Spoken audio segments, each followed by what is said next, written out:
parfois littéralement éclairé aussi par une image.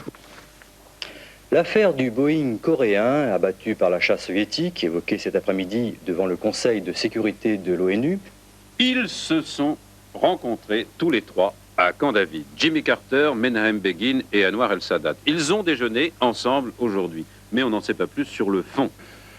Au Liban, on disait les Israéliens nous ont de nouveau attaqués. Tel Aviv a démenti. En fait, il semble que les forces israéliennes soient restées un peu plus longtemps que prévu sur le territoire libanais. Elles auraient dû l'évacuer cette nuit. Il y en avait encore ce matin présentes sur le sol libanais. Et c'est pour cela que les Libanais ont accusé les Israéliens de les avoir attaqués de nouveau. Mais tout à fait récemment, il y a quelques minutes, Tel Aviv a annoncé qu'il n'y a plus un seul de nos soldats sur le territoire libanais.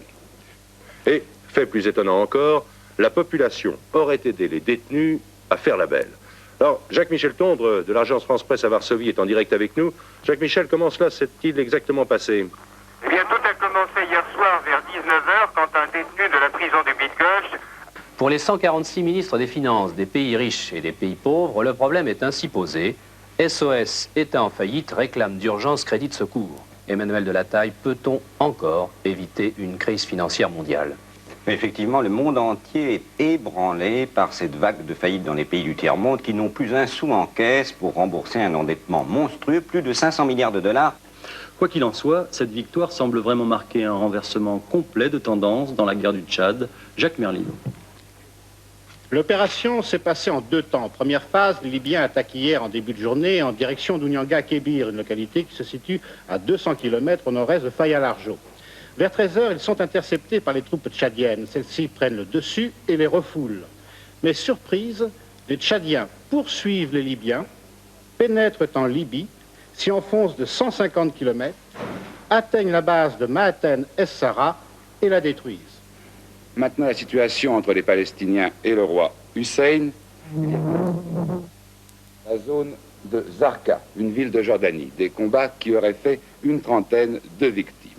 Et à Amman même, les Jordaniens et les Palestiniens semblent toujours être face à face. Que s'est-il passé en Irak à la mi-août? Une explosion dans une usine d'armement aurait fait de très nombreuses victimes. Il y aurait 700 morts et de très nombreux blessés, brûlés par des armes chimiques, semble-t-il. À Bruxelles, les 12 viennent de finalement décider de convoquer une conférence de paix sur la Yougoslavie à partir de demain. C'est dire l'importance des médias quand même dans ces conflits aujourd'hui. Tout à fait. Comme d'habitude, un rapide coup d'œil sur la météo.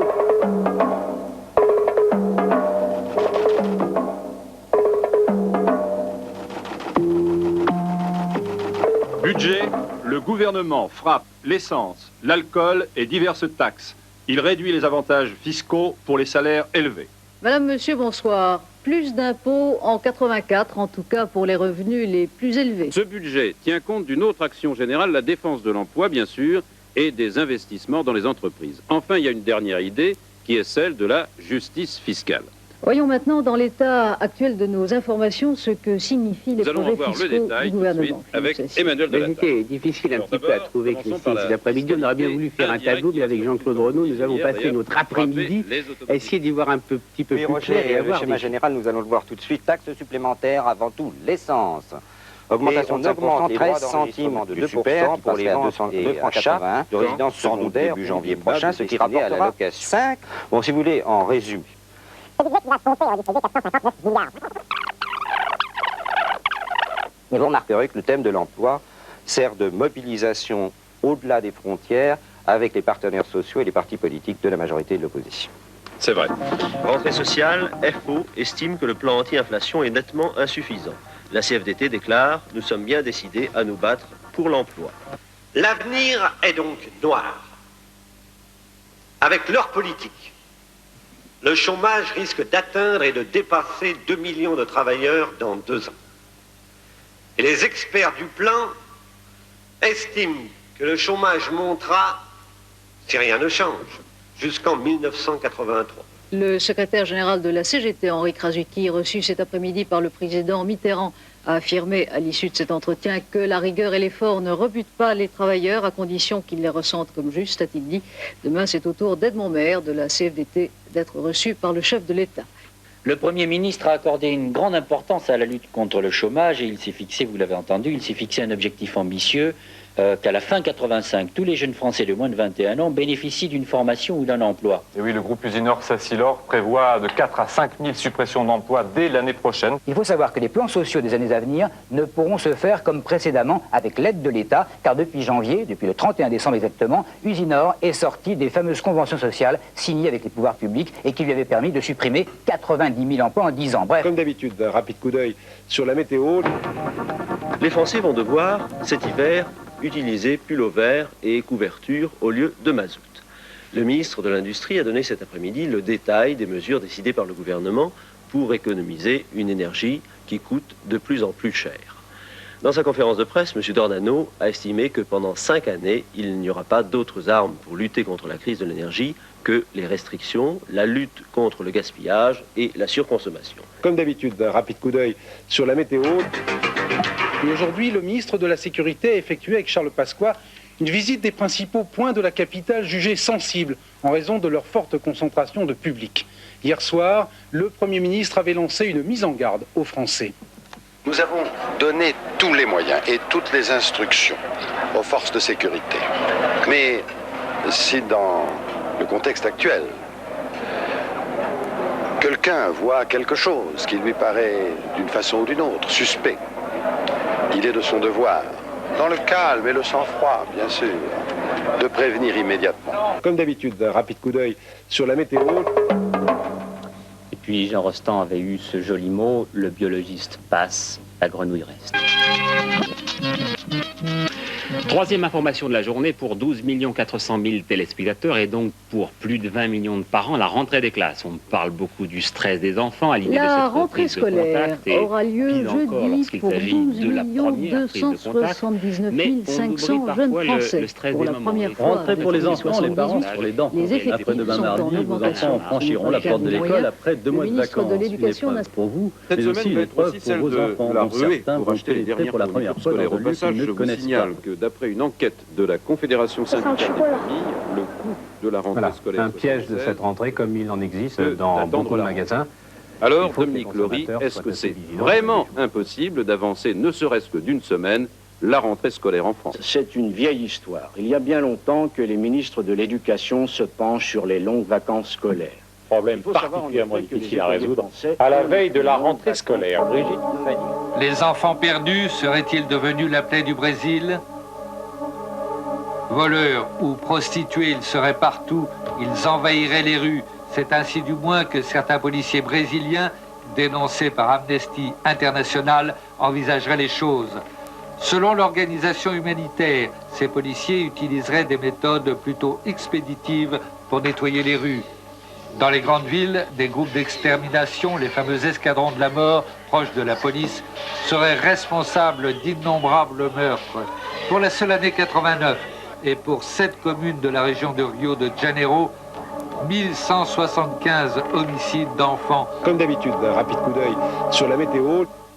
En France, jusqu'au mois d'octobre, la saison de chasse doit s'ouvrir dans les différents départements. Alors vous, qu'est-ce que vous en pensez de ce retard de 8 jours dans l'ouverture de la chasse? Oh, ben moi, je trouve que la récolte ne peut pas lever entièrement dans les champs, alors c'est préférable de retarder quelques jours pour pouvoir lever la récolte, n'est-ce pas? Et pour le gibier, il y en aura autant? Oh, il y en aura autant. Il y a quelqu'un de moins, mais enfin, tant pis.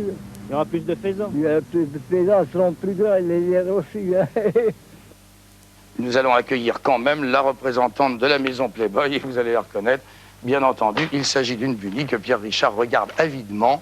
Ce sont des problèmes que d'ailleurs je pose à tout le monde et aux téléspectateurs. Existons-nous réellement? Le public existe-t-il? Y a-t-il des gens qui nous regardent? Vous-même, mon cher Yves, n'êtes-vous point fictif? Vous n'en savez rien. Vous êtes peut-être un personnage totalement fictif. Bonjour, c'est un prototype. Regardez les enfants particulièrement. C'est le premier rousse qui fait du patin à roulettes. J'espère que nous allons pousser aussi un grand cocorico avec Isabelle Périllou, côté météo. Eh oui, un grand, énorme, tout va bien. Et Benoît se dirige tranquillement vers la bourse de Paris où il va le... Poum, il est tombé sur Donati. Eh non, c'est sur Tendron, c'est peut-être pour ça, il y a eu méprise. Puisque le dollar remonte, vous le savez, tout le monde en parle. Il a gagné 20 centimes aujourd'hui à 8,87. Téléphone, oui.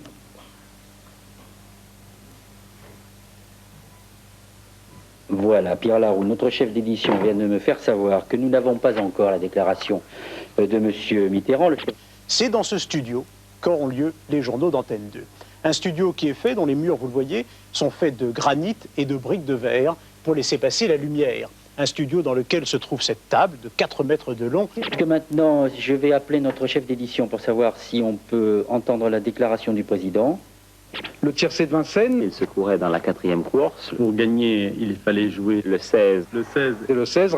Il est content, il a gagné. Après le scratch, le paf, le rap et le boom, la météo de... Monsieur Météo, l'importance de la tempête, une tempête que vous aviez d'ailleurs prévue, mais je crois que si elle est terminée, il y en a une autre qui s'annonce, c'est ça? Oui, eh bien, vendredi, effectivement, cette tempête était par ici, donc on pouvait la prévoir relativement facilement. Hier, elle était sur l'Irlande, ce matin, elle est sur la mer du Nord. Elle revient, là? Non, elle s'en va. Je perçois dans un des récepteurs de contrôle le chef de l'État, ce qui signifie, comme me le dit Pierre Laroux, que nous pouvons donc d'ores et déjà vous diffuser cette interview, cette réaction du président de la République à l'attitude du Sénat quant au référendum.